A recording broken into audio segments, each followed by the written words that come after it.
Base அடிப்படையில நிக்கா எங்க நடக்குது, மாப்பிள்ள கபில்து நிக்காஹா அப்படின்னு சொல்லி அந்த நிக்காஹ கபூல் செய்யறாரு.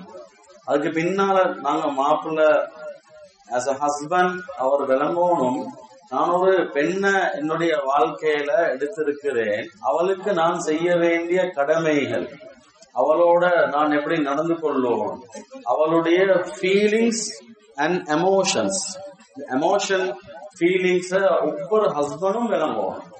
நாங்க எப்படி எங்கட எமோஷனையும் எங்கட ஃபீலிங்கையும் மற்றவங்க விளங்கணும்னு விரும்புறோமோ அது மாதிரி நாங்க ஹஸ்பண்ட்மாரும் விளங்குவோம். அப்ப இங்க அந்த பாண்ட் அப்பதான் உருவாகும்.